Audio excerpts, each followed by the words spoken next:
Okay, today my webcam again is not working, so I'm sorry about that. I'm just a voice again. But we are doing section 5.4, multiplying and dividing fractions is what that should say. So if you remember that, this should be a review hopefully, but when we multiply fractions, you just multiply across. And we'll do some examples. So you multiply across the numerator and across the denominator and then reduce. Okay, when we divide, we flip the second fraction, which is also called you make it the reciprocal.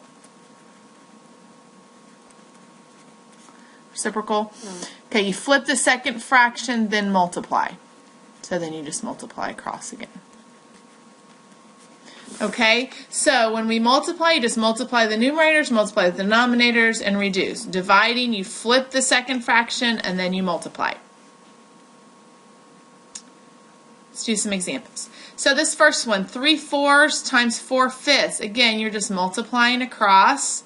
3 times 4 is 12. 4 times 5 is 20, and then you look at it to see if you need to reduce it. So this will reduce, 4 will go into 12 3 times, and 4 will go into 20 5 times, so it will reduce to 3/5. Okay, if you divided by 2, you could do that, but then you just have to reduce again. Okay, either way. So here we have a negative. What's a negative times a positive? Your answer is going to be negative, so you can just go ahead and write that. If you want to move the negative up to the 5, that's fine too. 5 and 2 is 10. 6 and 3 is 18.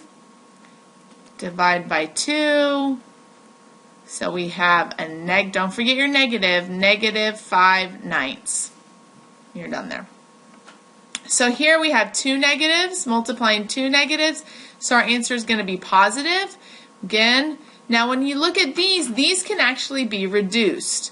Okay, so you can reduce across from each other. That 9 and 9 would reduce to 1 and 1.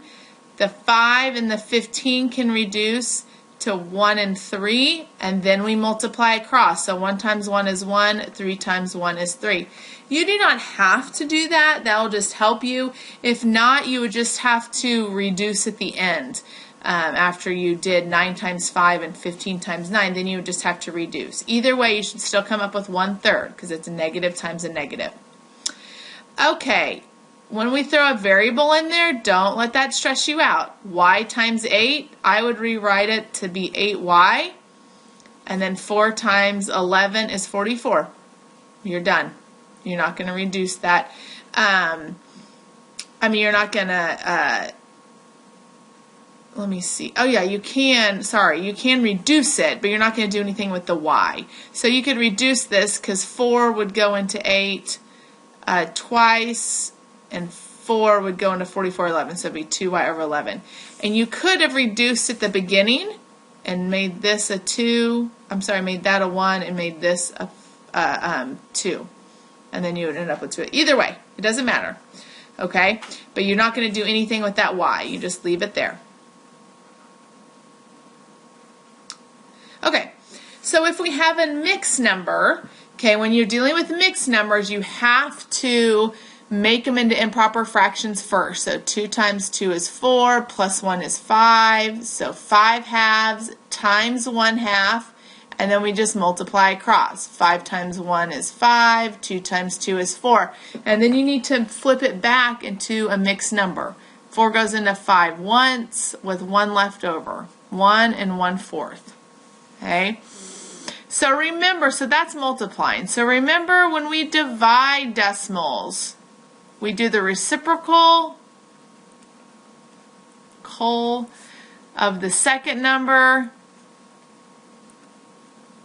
then multiply.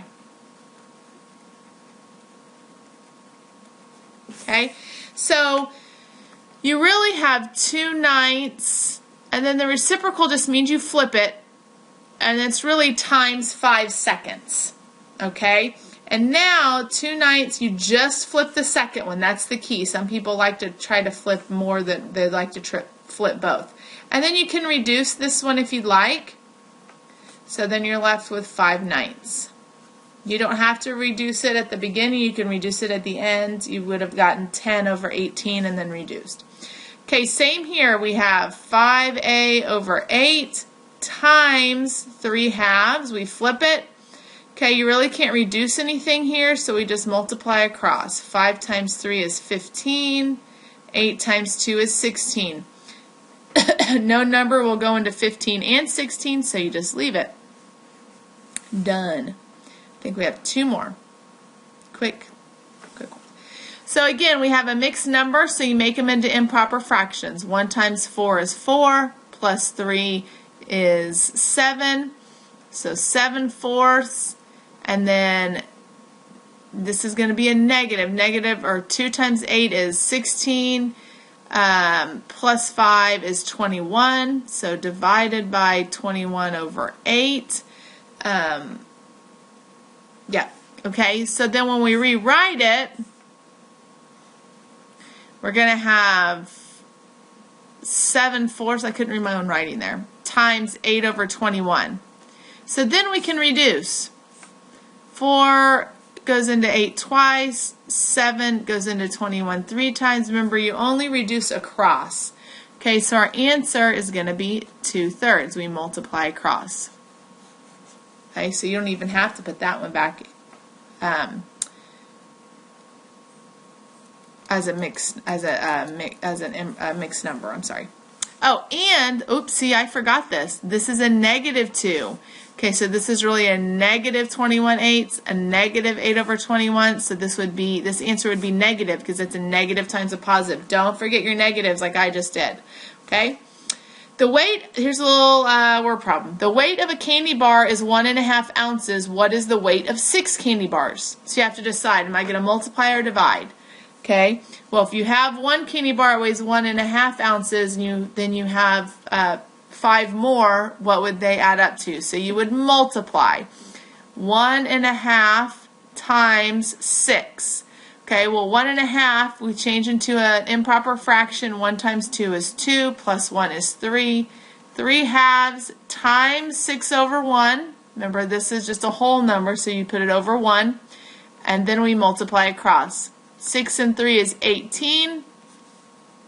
2 and 1 is 2. Again, you could have reduced back here. Sometimes I forget.